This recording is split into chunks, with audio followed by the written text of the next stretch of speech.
Hello, my name is Kevin Yager, and I am a PGY2 internal medicine resident at Baylor Scott & White in Temple. Today, I am presenting Dissecting the Cause, a case of spontaneous coronary artery dissection in a 38-year-old, 38-week pregnant female. Spontaneous coronary artery dissection, otherwise known as SCAD, is a relatively rare and sometimes fatal cause of acute coronary syndrome, or ACS.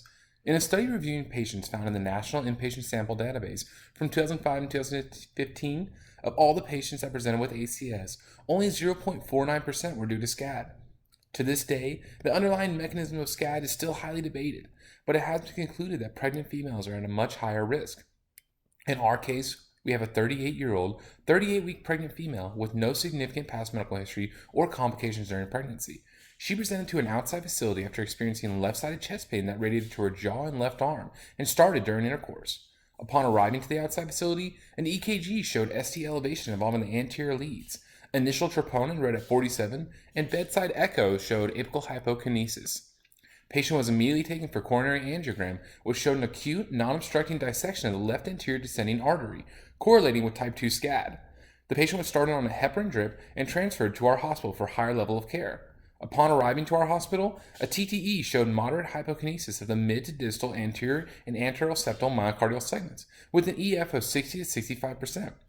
A labetalol infusion was started with the goal of maintaining an SBP of less than 130. Enalapril, metoprolol, and aspirin were started given presentation of MI. Next, troponins were trended and quickly peaked at 68.18, leading to a discontinuation of the heparin drip. Furthermore, serial EKGs showed improvement in ST elevation. Next, the patient underwent a successful C-section due to fetal tracing showing decelerations.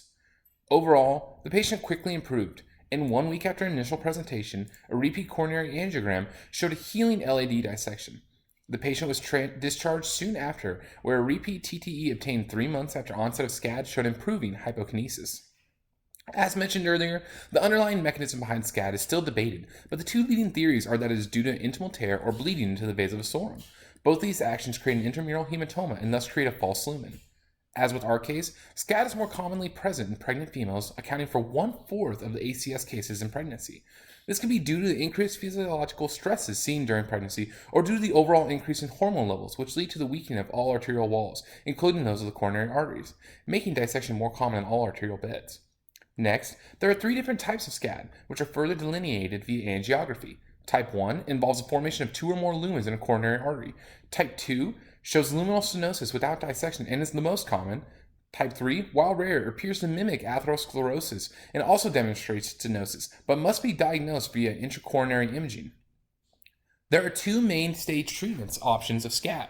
The conservative approach, which we use, focuses more on blood pressure control, GDMT, prevention of clot formation with aspirin or Plavix, and then the second approach is PCI or CABG.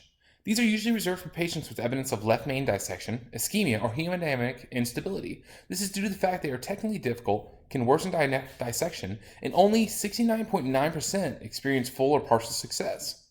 Finally, prevention of SCAD relies heavily on beta blockers and blood pressure control. In a multivariable analysis, beta blockers were shown to lower the risk of SCAD recurrence, whereas ongoing hypertension was shown to increase the risk of SCAD occurrence. This case helps us better understand the presentation, risk factors, types, treatment, and prevention of SCAD. Thank you for your attention.